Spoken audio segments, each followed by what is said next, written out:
you mentioned his name and I started smiling, and that is because it's almost impossible to think or talk about Jonathan without smiling. That, I think, already tells you the kind of person he was.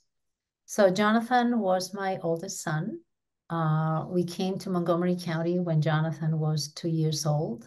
And so he really grew up in Montgomery County.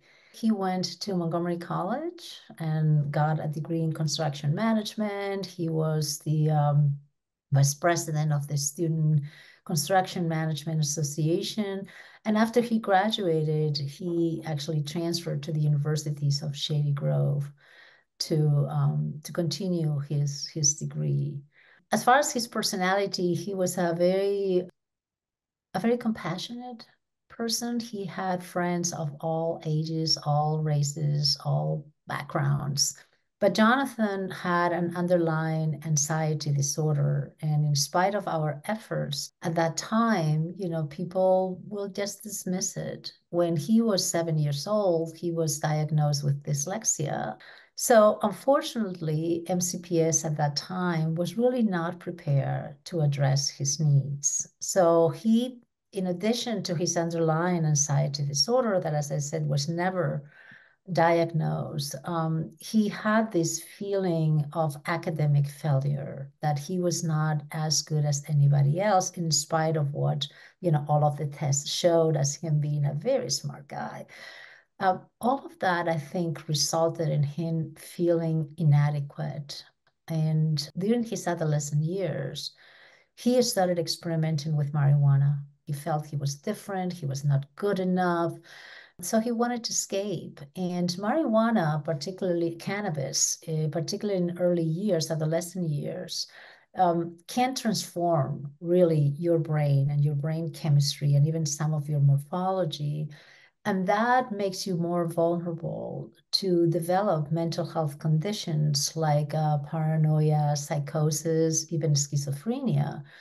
But that also makes you more vulnerable to develop a substance use disorder with other substances. So, and that is what Jonathan did. I mean, he actually followed, if you look at the graph that the CDC always shows about our epidemic, how it started with self-medicating with pills, and then we moved into heroin and then fentanyl and all of that. That's what happened to him.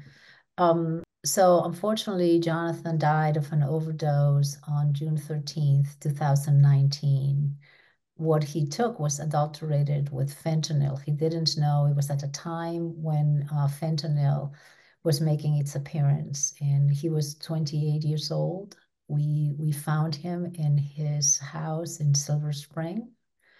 He was in the best time of his life. Things are different now, very different. I mean, we have behavioral health units, right? At that time, I mean, my Jonathan would have been 34 years old this year. It's so important that education needs to be accompanied by good communication strategies and tools, and especially in our Latino community, right? Those ones have to be very much adapted to our culture and our beliefs and our perceptions. So don't think that this is something that happens to others. It could happen to you. It happened to me. It happened to Jonathan. It can happen to you too.